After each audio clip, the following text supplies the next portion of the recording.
Mesdames et messieurs, c'est un plaisir de vous retrouver. Je suis très heureux. Aujourd'hui, vendredi, c'est l'avant-dernier jour pour Critique Info.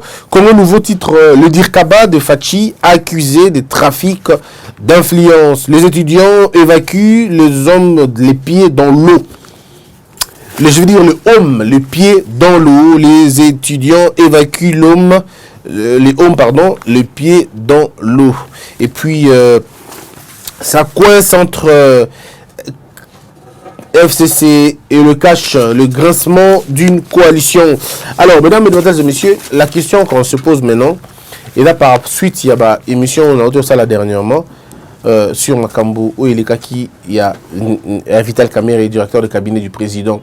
Les gens m'ont appelé, il y en a d'autres qui m'ont menacé physiquement, même pour dire que j'étais en train de porter atteinte à leur autorité morale, ça veut dire le président de l'UNC et aussi au directeur de cabinet. Je suis très convaincu que ceux-là qui sont épris de bon sens, ceux qui ont un esprit libéré et ouvert, comprennent que c'est de la blague, tout simplement, parce que je ne peux pas, moi, venir ici répondre à Vital Kamerhe ou à quelqu'un d'autre. Je ne peux pas le faire parce que c'est pas comme ça que j'ai appris le métier et ce n'est surtout pas comme ça que je suis éduqué.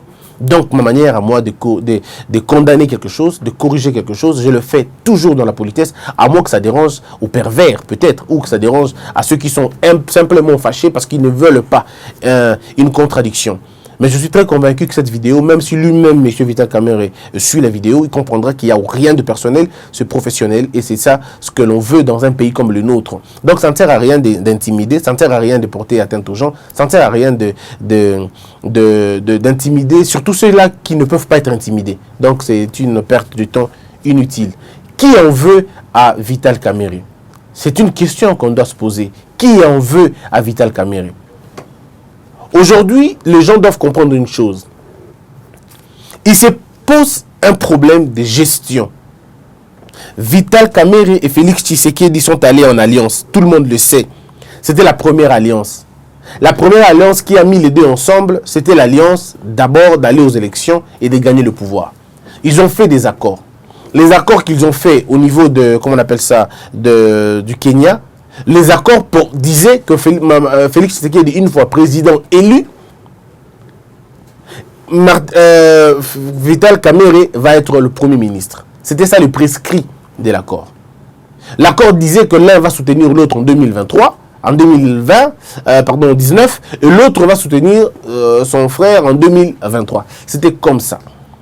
Ici, il faut rappeler aux gens que l'apport de Vital Kamerhe était important dans la victoire de Félix Tshisekedi. C'était un apport considérable. Vital Kamerhe, on reconnaît c'est un harangueur de foule, on reconnaît que c'est un bon mobilisateur, un bon sensibilisateur, et il sait convaincre. Et donc il a fait un travail remarquable. Il a gagné là où les autres ont perdu. C'était une prouesse, il faut l'accepter comme ça. Mais l'accord maintenant, il faut dire l'accord qu'ils ont eu ensemble. L'accord, ils ont partagé les ministères, comment ils allaient le faire. Mais le principal, la principale corde de l'accord se basait au niveau de qui va diriger. Moi, je serai président, vous serez premier ministre. Nous arrivons aux élections, il y a coalition entre FCC et Cash. Donc, du coup, le Cash va se retrouver sans aucune majorité et avec une minorité. C'est le premier hic de l'accord. Ils arrivent, mais ils ne trouvent pas la majorité. Qui bloque l'accord? C'est le contexte constitutionnel qui bloque l'accord. Donc ce n'est ni Fachi, ce n'est ni Kamerhe. Ils sont bloqués parce que l'accord a été lui-même court-circuité par les circonstances, par un cas de force majeure, on peut le dire ainsi. C'est comme les gens qui vont voler, les deux ils disent on va voler dans un magasin, mais en tout cas, ce que tu as commis, tu as TV. On a 7 TV, il y a 3 TV. C'est comme ça qu'ils s'entendent. Mais ils arrivent sur le terrain, il n'y a pas de télé. Les télés ont déjà été achetées. Il n'y a rien. Alors, qui viole l'accord? Personne ne viole l'accord, ni moi, ni toi. C'est les circonstances qu'on trouve qui est défavorable, eux pour toi et pour moi. Donc, déjà, sur cette question-là, l'accord a eu un choc. Le choc de l'accord, c'est l'absence de la majorité parlementaire. Alors, personne ne va plaindre l'autre. Mais on avance maintenant. Il fait que je suis président. Vous avez rempli votre part de contrat. toyokanaki memanga na moto na yo conduire tokoma ti na magasin tokoma avant na magasin soki tofungoli magasin noko tokozwa ba TV yo kozwa TV ata mibale nga na kozwa moko bongo soki tokende na bilamba nga na kozwa 3 yo kozwa 2 mais on arrive ce qui se passe on trouve que les télés sont déjà achetés mais malheureusement pour vous les vêtements sont là. Les vêtements c'est comme la présidence est là toujours présidence mais majorité parlementaire ça veut dire bah TV toujours un côté qui a la faute là-bas. Ce n'est pas Félix qui viole l'accord, pas du tout. Ce n'est pas l'UDPS qui viole l'accord. C'est le contexte constitutionnel qui vous empêche d'avoir la majorité. Parce que si vous aviez la majorité, en ce moment-là, les députés de l'UDPS vont voter Bango Ebele, les députés UNC vont voter Bango Ebele, ils vont dégager une majorité, le Premier ministre, c'est M. Kamere. Mais ils vont dans une situation où ils n'ont pas de majorité parlementaire, donc ils ne peuvent pas avoir le Premier ministre. En ce moment-là, qui viole l'accord? C'est ni Félix, ni Fachi, c'est les circonstances. Mais ils ont quand même la présidence. Donc, ils ont un autre élément de la présidence. Alors, qu'est-ce qu'il faut faire maintenant? Moi, je pense simplement que celui qui va finalement, encore une fois, déroger l'accord, c'est Vital Kamerhe. C'est Vital Kamerhe qui dérange l'accord. Comment il dérange l'accord? Comment va-t-il déranger l'accord? Il dérange l'accord quand il accepte d'être directeur de cabinet. Parce que ça ne figure nullement dans les accords, à moins qu'on nous dise qu'il y a un avenant. S'il y a eu un avenant, s'il y a eu un autre document qui suppléer l'ancien document, ou s'il y avait une béquille de l'accord, je vais me dédire, je dirais, ok, peut-être dans un autre accord, ils se sont dit, comme on n'a pas eu la primature, fait de moi le directeur de cabinet. En ce moment-là, l'accord tient. Mais si cet accord n'existe pas, ça veut dire l'accord qui faisait de Vital Kamerhe directeur de cabinet, si cet accord n'existe pas, il n'y a pas accord. L'accord tombe. Si c'est Félix qui a proposé à Vital Kamerhe, je vais faire de toi mon directeur de cabinet. En ce moment-là, c'est Félix Tshisekedi qui piège Vital Kamerhe. Mais si c'est Vital Kamerhe qui a demandé, fais de moi le directeur de cabinet, c'est en ce moment-là Vital Kamerhe lui-même viole l'accord. Donc je suis en train de dire dans les si. Dans les deux cas, on voit la même chose. Mais maintenant, qu'est-ce qui doit être fait pendant qu'ils sont au pouvoir? Les gens attendaient une rationalité dans la res publica, une rationalité dans la gestion. Et il faut dire que Vital Kamerhe et Félix Tshisekedi ont eu une opportunité en or. Ils ont eu une opportunité où il n'y avait pas de gouvernance. Ils pouvaient faire passer certaines décisions comme ça, même à la forcer. Parce qu'il n'y avait pas un gouvernement responsable qui pouvait répondre. Donc certains nettoyages devaient être faits en ces moments-là. Mais ils ont raté l'occasion.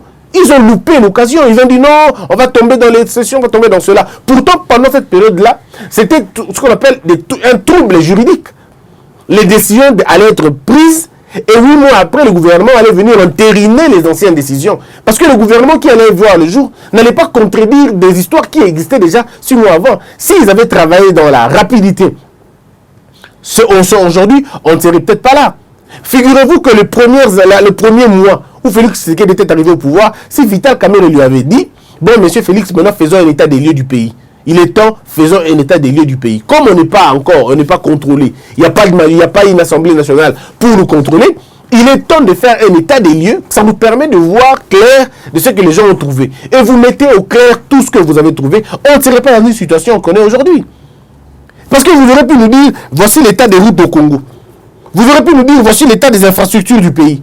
Voici l'état de l'école aujourd'hui. Voici le niveau académique aujourd'hui. Voici. On aurait une idée générale sur ce que le pays est. En ce moment-là, on n'allait pas vous accuser de ceci et de cela.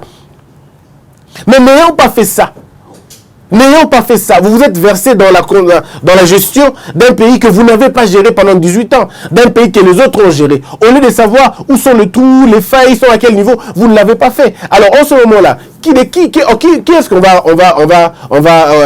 blâmer ou on va demander des comptes? Mais c'est à vous deux, c'est au président de la République et son directeur de cabinet. Qui en veut à Vital Kamerhe? Ceux qui en veulent à Vital Kamerhe doivent être peut-être des méchants. Mais nous autres, on n'en veut pas à Vital Kamerhe. Est-ce que ce ne sont pas ses propres actes qui finalement le mettent en contradiction? Est-ce que c'est nous qui écrivons des lettres au niveau de l'Assemblée du cabinet du président? Aujourd'hui, il y a des preuves tangibles, et je suis prêt même à le dire, il y a des preuves tangibles qu'il n'y a eu aucune réunion de coordination des conseillers principaux. S'il y en a eu, il n'y a pas eu plus de 3. Alors, dites-moi dans quel pays vous avez vu un directeur de cabinet ou un cabinet du président fonctionner sans réunion des conseillers principaux? C'est où? Ça s'est fait où? Dans quel pays? Comment le directeur de cabinet pourra-t-il comprendre que tel est dans ceci, tel est dans cela, tel est dans cela? Ce sont les grandes questions qu'on doit se poser. Le directeur de cabinet, j'estime que c'est quelqu'un qui appelle tous les conseillers principaux, parce qu'ils sont les chefs de secteur, pour leur dire, bon, voici que le gouvernement est maintenant là. Quelle attitude nous, depuis nous, cabinet du président, devrions-nous avoir avec les ministres? Comment nous allons nous comporter? Comment nous allons appliquer la vision du chef de l'État? Comment pousser un gouvernement qui n'est pas de notre obédience, dans son ensemble, à avancer? Ce sont les grandes résolutions qu'un directeur de cabinet devrait se poser. Est-ce que dans les faits, ça s'est posé? Non. Et vous-même, vous le savez. Donc, ce n'est pas les gens qui en veulent à Vital Kamerhe. Ce sont les faits. Suis-je en train de dire que M. Vital Kamerhe est incompétent? Pas du tout. Suis-je en train de dire que M. Vital Kamerhe ne connaît pas ce qu'il fait? Pas du tout. Seulement, les faits sont là. Les faits sont tels que il n'y a pas eu assez de réunions entre le bureau du président de la République, c'est-à-dire son cabinet, le conseiller principaux. Ils ne se voient pas ensemble, ils ne sont pas régulièrement ensemble. Ils rencontrent le président très difficilement. Il faut qu'ils fassent les forcings pour le rencontrer. Alors dites-moi, comment voulez-vous vous faire évoluer les choses? Le président se retrouve dans une situation où il n'a peut-être pas d'idée sur les infrastructures du pays. Lorsque vous allez regarder l'image qu'on a vue, nous tous, cette image des infrastructures, le président arrive. Le directeur de cabinet laisse au président la possibilité de parler directement avec les ingénieurs. Ça ne se passe pas comme ça. Vous tous, vous savez que ça ne se passe pas comme ça. Le directeur de cabinet devrait en principe appeler le conseiller principal des infrastructures. L'appeler, comme il n'y avait pas de ministre d'infrastructure à ce moment-là, le directeur de cabinet devrait appeler l'infrastructure. Dire à l'infrastructure, nous allons descendre dans tel lieu avec le président. Il faut que tu sois là parce que c'est toi qui vas parler aux ingénieurs. Il ne faut pas laisser le président parler aux ingénieurs. C'est comme ça qu'on fait les choses. Et le conseiller principal des infrastructures va se rendre sur le terrain bien avant, préparer le terrain. Quand vous recevez le président, vous avez une idée claire sur ce qui se passe. Alors dire ça, en quoi est-ce que c'est mal? Dire ça, en quoi est-ce que vous persécutez quelqu'un ou vous l'insultez? Demander à quelqu'un de faire son travail comme il faut, ce n'est pas un acte d'impolitesse. Non, pas du tout. Ce n'est pas une immixtion, ce n'est pas quelqu'un qui est contre lui. Pourquoi je serais contre lui? Je n'ai pas d'envie de devenir directeur de cabinet. Je n'envie pas ce poste-là. Bon, comment est-ce que vous allez dire qu'on est contre lui? Non, on n'est pas contre lui. On est en train de faire comprendre aux gens la possibilité, disons, ce que Vital Kamerhe représente pour nous en ce moment. Je dis ce qu'un directeur de cabinet représente pour un pays en développement. Le directeur de cabinet, c'est l'homme orchestre. Le directeur de cabinet, c'est un homme orchestre. Ça veut dire, nous disons seulement à M. Vital Kamerhe, ne nous faites pas perdre du temps. Ne nous faites pas perdre du temps, gagnez plus de temps, parce qu'on n'a pas le temps, on doit récupérer les retards. Nous devons récupérer beaucoup de retard. Alors, il faut travailler, il faut que la discipline commence au niveau du cabinet du président. Le président va dans Makambouya, il y a Makambouya mine. Pardon, dans Makambouya, il y a, comment on appelle ça, Bamega. Il va avec qui?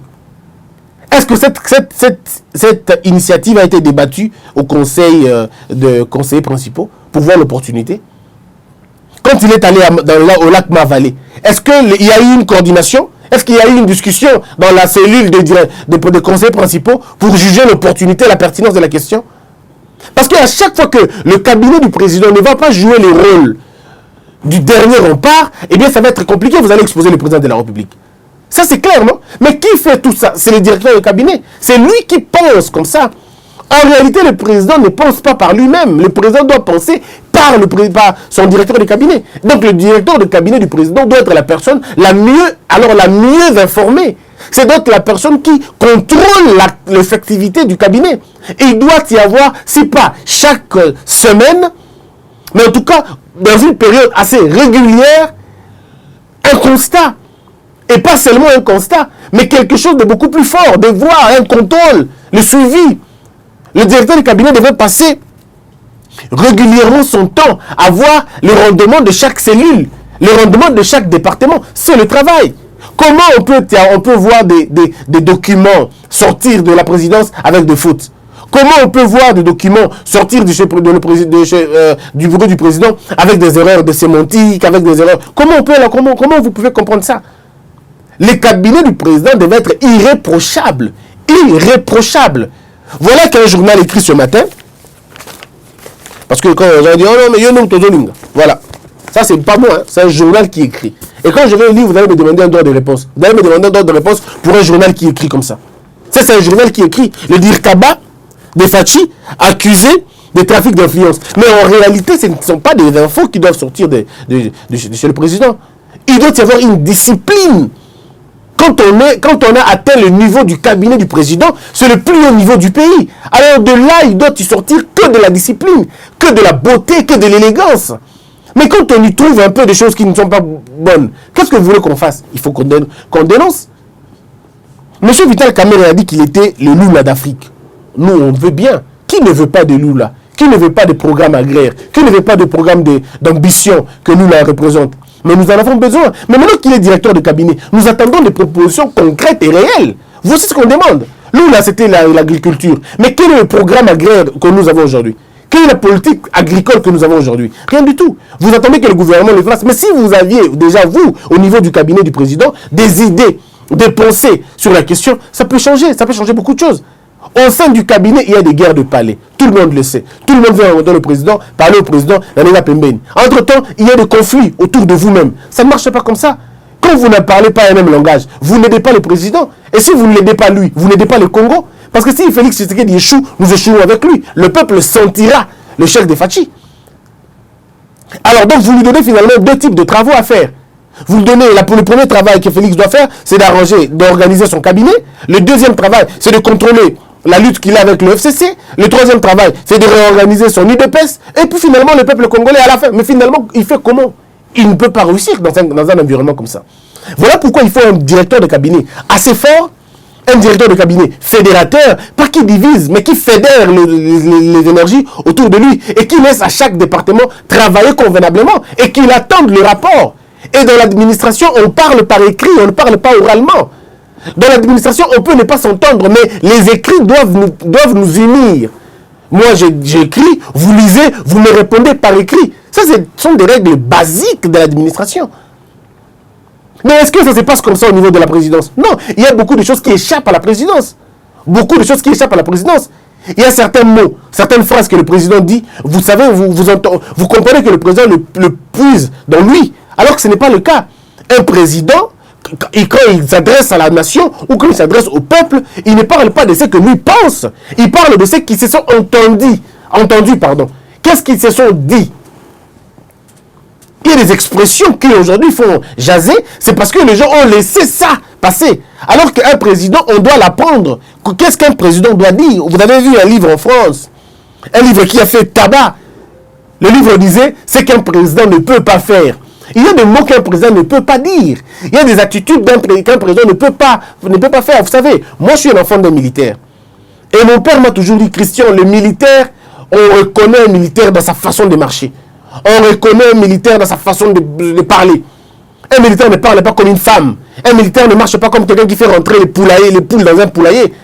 Un militaire marche poitrine bombée, et tête haute et épaules bien placées et il place les pas les uns après les autres. C'est quelqu'un qui marche, vous sentez que celui-ci est formé, celui-ci est discipliné. Et même quand il parle, il oriente son raisonnement et vous le savez. C'est comme ça pour un président aussi. Un président ne se promène pas comme tout le monde, il ne marche pas comme tout le monde, il ne parle pas comme tout le monde, il ne vit pas comme tout le monde, parce qu'il n'est pas tout le monde. Mais tout ça, ça s'apprend. Parce qu'il n'y a pas une école qu'on fait, il n'y a pas une école où l'on va pour devenir président. Il n'y en a pas. Ce sont des habitudes du palais. Alors aujourd'hui, si les erreurs de Félix aujourd'hui sont en train d'être sûres, je suis dans l'hypothèse où Félix fait des erreurs. Mais qui doit payer pour ces erreurs-là? Excusez-moi encore, c'est Vital Kamerhe. Les gens me disent, mais pourquoi tu t'en prends à lui? Mais non, parce que vous ne comprenez pas. Il est directeur de cabinet d'un président. Et Vital Kamerhe, ce n'est pas la première fois que Vital Kamerhe touche les auteurs du pays. Monsieur Vital Kamerhe est le cofondateur du PPRD. Monsieur Vital Kamerhe a vu naître politiquement Joseph Kabila Kabange. Monsieur Vital Kamerhe a appris à Kabila des choses que Kabila a faites dans le temps. Monsieur Vital Kamerhe a été une pièce maîtresse. C'est un faiseur de roi. Et ça, on ne peut pas le refuser. Donc, Monsieur Vital sait les habitudes du palais. Monsieur Vital, ce n'est pas la première fois qu'il est à la présidence. Ce n'est pas la première fois. Il a été plusieurs fois dans la présidence. Il connaît comment ça se passe. Donc, il aurait pu, à un moment donné, dire à Félix, Monsieur le Président, voici comment on fait les choses. Voici comment on marche. Voici comment on dit. Voici comment on fait. Voici comment on règle. Voici comment on règle tel problème, tel autre problème. C'est ça la fonction du directeur de cabinet. Il sait coordonner le cabinet du président. Il arrange l'administration du président pour donner une belle image, une meilleure image qu'on appelle aux autres. Alors, dire à M. Vital Kamerhe, cher directeur de cabinet, faites bien votre boulot. Battez-vous pour que le boulot soit le meilleur boulot. Parce que le numéro 1 du cabinet du président s'appelle M. Vital Kamerhe. Donc s'il y a un problème au sein du cabinet, c'est M. Vital Kamerhe qui répond en premier. Pourquoi les gens veulent être chefs sans être responsables? Pourquoi les gens veulent être souverains et responsables de rien? C'est pas possible. Vous voulez être chef, mais quand il y a un problème qui ne marche pas, ce n'est pas vous. Quand il y a un succès, c'est le directeur de cabinet. Quand il y a une faille, c'est un conseiller. Non, vous devez assumer et les actifs et le passif. C'est ça la règle d'un chef. Alors, le dire où est le mal maintenant? Les rapports que le cabinet du président doit avoir avec les ministres, c'est quoi? Les rapports que les conseillers principaux et les conseillers spéciaux doivent prendre, c'est lesquels? Il y a un conseiller spécial en matière de la couverture médicale, je ne sais pas moi, santé et tout. Quel est son rapport avec le ministre de la Santé? Quel est le lien qui le lie avec le ministre de la Santé? Quel est le lien qui le lie avec le conseiller principal en matière de santé? Tout ça doit être défini, un canevas doit être défini. Mais maintenant, comment eux vont se comporter vis-à-vis du gouvernement? Tout ça doit être défini. Mais qui pense ça? C'est le directeur de cabinet. Donc ici, je suis en train de vous dire une chose, mesdames et messieurs, si Vital Kamerhe décide de faire échouer Fachi, Fachi échouera. Si Vital Kamerhe décide de faire réussir Fachi, Fachi réussira. Tout dépend de la volonté que l'on met dans la chose. Nous avons soutenu l'alternance. Et aujourd'hui, il s'avère que ceux qui bénéficient de cette alternance, c'est Félix Tshisekedi et Vital Kamerhe. C'est le plus grand bénéficiaire de cette alternance. Le peuple vient même après. C'est le plus grand bénéficiaire de cette alternance. Alors, vous voulez qu'on ne contrôle pas ce gens-là? Vous voulez? Non, il faut qu'on contrôle ces gens. Il faut qu'on dise. Mais tant qu'on va le faire dans le respect de l'autre, tant qu'on ne va pas tomber dans les insultes, tant qu'on ne va pas tomber dans les injures, tant qu'on ne va pas tomber dans la vie privée des gens, alors ça sera bien. Et moi, je ne me vois pas personnellement d'entrer dans la vie des gens, dans la vie privée des gens. Non, c'est pas mon problème, c'est pas mes affaires. Mais ce qui me lie avec le pouvoir aujourd'hui, c'est comment ils font les choses. Même, vous savez, les plus grandes politiques doivent être débattues d'abord au niveau du cabinet. Parce que c'est là le berceau c'est là le berceau des idées des Fachi. Mais qui est ce monsieur qui ne sait pas que le cabinet des Fachi est désordonné? Qui ne le sait pas? Tout le monde sait. Tout le monde en parle. Ce n'est plus un secret pour personne. Tout le monde est au courant que demander à ceux qui vivent à l'Europe, qui ont vécu à l'Europe, et qui voient comment ça se passe dans les cabinets ailleurs, vous allez vous rendre compte de beaucoup de choses. Que le nôtre ne marche pas, ne fonctionne pas bien. Bon, on va dire que c'était une année d'apprentissage. Ok, peut-être vous allez voir cette année comment ça va se passer. Le directeur de cabinet va au Rwanda. C'est simple. Et j'ai expliqué cette question aussi bien. On n'est pas dans ça. Il est allé à Mwanda, il a donné 5000 poissons aux gens. Il sait pourquoi il fait. Moi, je n'entre pas dans ce qu'il fait, ce qui est privé ou pas. Mais seulement, je crois que il y a une chose à dire. Les gens disent, mais pourquoi il est présent? Il est très présent, il est omniprésent et tout. C'est vrai, c'est un directeur de cabinet, il ne doit qu'être présent. Mais à l'époque de Kabila, Némi Moulania n'était pas si connu que ça. À l'époque de Kabila, on ne connaît pas, pendant 18 ans, nous ne connaissons pas tous les directeurs de cabinet de M. Kabila. Pourtant, il en avait toujours. À l'époque de Mobutu, on ne connaissait pas tous les directeurs de cabinet de Mobutu. Je ne suis pas ici en train de dire que c'est mal de se connaître. Vital Kamerhe, son contexte est différent. Le contexte de Vital Kamerhe, le fait qu'il soit connu, fait différent. Parce que Vital Kamerhe vient d'une coalition. Et il était pendant les élections. Et Vital Kamerhe est un homme politique. C'est un président d'un parti politique, l'un des plus grands partis. C'est quelqu'un qui a une notoriété. C'est difficile de le mettre dans une boîte. C'est très difficile. Certains directeurs de cabinet de M. Kabila et d'autres, c'était des gens qu'on ne connaissait pas. Dans l'opinion, on n'avait aucune idée. C'est normal. Voilà pourquoi M. Vital est beaucoup plus connu. Parce qu'on sait que c'est d'abord, on sait son parcours. C'est aussi une première fois qu'on a un directeur de cabinet aussi connu que ça. Parce qu'il a d'abord été, lui, c'est d'abord une vie politique assumée, une vie politique claire, et tout le monde pouvait voir. Et maintenant qu'il devient directeur de cabinet, les gens ont du mal à effacer ça. Et donc, je crois même que celui qui fait parler de son directeur de cabinet, que le cabinet parle beaucoup plus de lui. Alors que chez les autres, c'était le cabinet qui faisait parler de lui, mais pas lui. Et je l'ai dit, pour Vital, ça s'explique. C'est d'abord un homme politique, c'est d'abord un homme populaire, un homme public, on connaît sa vie.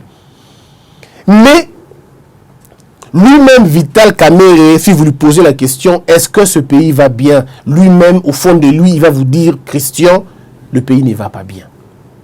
Et vous posez la question, monsieur le président, pourquoi le pays ne va pas bien? Président, parce qu'il est président du parti. Pourquoi le pays ne va pas bien? Il va vous dire, le pays ne va pas bien pour des raisons, pour des raisons, pour des raisons. Que faites-vous maintenant pour changer ces choses-là? Il va nous dire, on est en train de travailler, ça va changer. Quand ça va changer? Il dira, on va travailler. Moi, je n'ai jamais rencontré monsieur Vital Kamerhe. Jamais.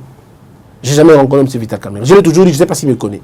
Moi, je n'ai jamais travaillé, je ne l'ai jamais rencontré. Ni dans une interview, ni dans une manifestation publique. Jamais. Donc, il n'y a rien qui m'oppose à Vital Kamerhe. Rien du tout. Rien du tout. Je serais très fier de le recevoir dans une émission. Je serais très heureux qu'il réponde à mes questions. Mais je n'oblige pas ça. Je n'oblige pas. Donc nous devons finalement, mesdames et messieurs, arriver à comprendre que nous voulons quelque chose pour notre pays. Nous voulons que Félix réussisse ce mandat. Parce que s'il réussit ce mandat, le peuple congolais va se réjouir, va retrouver son indépendance, va retrouver sa dignité, sa personnalité. Mais s'il échoue dans ce mandat, c'est nous qui perdons. Donc nous avons le choix. Ou nous l'attaquons, il échoue, ou nous le soutenons, il gagne. Mais il faut aussi qu'il accepte qu'on le soutienne. Il faut que le président soit disponible. Il faut que le président se montre réceptif. Il faut que le président se montre réceptif, qu'il nous écoute. Parce que s'il est réfractaire, on ne pourra rien faire. Voyez-vous? Et c'est très important. Moi, tout ce que je demande au président Vital Kamerhe, tout ce que je demande à M. Kamerhe, c'est simplement une seule chose. Monsieur, s'il y a lieu de réorganiser le cabinet du président, faites-le. Parce que vous avez pris une année dans ce cabinet-là, tout ce que ça a produit, il n'y a rien de bon. Maintenant, si vous ne changez pas la méthodologie, vous allez reproduire les mêmes actions. Vous allez reproduire le même résultat. Il est temps aujourd'hui, M. Vital, rentrez un peu en vous-même, regardez votre cabinet de loin et tâchez à voir ce qui ne marche pas. S'il n'y a rien, si vous pensez qu'il n'y a rien qui ne marche pas, c'est que c'est vous que ça ne va pas. Parce que c'est ça dans le leadership. Quand il y a des désordres autour de vous, et que vous n'arrivez pas à voir le désordre, c'est que c'est vous le désordre. C'est comme ça, c'est une règle basique. C'est une règle basique. Dans un milieu de trouble, quand on ne sait pas voir d'où le trouble vient, alors c'est vous le trouble. Dans un milieu où on ne sait pas voir le désordre, peut-être c'est vous le désordre. En ces moments-là, si vous comprenez que vous ne voyez pas là où ça ne marche pas, donc c'est chez vous que ça ne marche pas, vous allez vous retirer pour essayer de corriger ce qui ne marche pas et amener ce qui marche. Il est important, sinon ça va être compliqué pour nous tous. Ça va être compliqué pour nous tous. Donc il est temps maintenant de vous poser des questions de ce que vous voulez vraiment. Si vous voulez que votre gouvernance marche, bon, c'est à vous de prendre des bonnes décisions, de faire le bon choix pour que ça marche. Mais si vous ne voyez pas la possibilité de changer le pays, bon, vous avez le choix. Soit vous démissionnez, soit vous laissez Félix choisir un autre directeur de cabinet et vous faites une autre carrière. Peut-être il y a beaucoup de choses qui vous attendent. C'est vrai que votre vie politique ne se limite pas au niveau du cabinet du président. Il y a des mines, il y a beaucoup de choses. Il y a les mines, il y a plein de trucs que vous pouvez faire. Ou aussi vous pouvez rester en dehors des institutions et vous regardez de très loin. Vous vous concentrez sur votre parti politique, vous essayez de pousser beaucoup plus les gens de vos gens en politique, vous essayez de les placer, vous devenez un coach ou un mentor en politique. Vous pouvez le faire. Un mentor en politique, vous guidez les pions et vous devenez le consultant du président. Le président peut vous consulter régulièrement quand il y aura urgence. C'est toujours des possibilités à faire quand on sait que, bon, est-ce que ça peut marcher ou ça ne peut pas marcher. Il est temps. L'UNC attend beaucoup de vous. Il y a des provinces où l'UNC n'est pas encore installé. Vous pouvez aller installer votre parti, faire une campagne terrible. Mais vous n'aurez pas le temps de vous occuper de votre parti si vous êtes directeur de cabinet directement. Et l'énergie que les autres mettront pour le parti n'est pas la même énergie que vous mettrez pour le parti. Je ne sais pas s'il y a un orateur comme vous dans votre INC. Je ne sais pas. S'il y en a, bien, c'est bien. S'il n'y en a pas, vous avez le temps maintenant de reconstruire votre parti et de repartir à zéro. Parce que les échéances de 2023 vous attendent.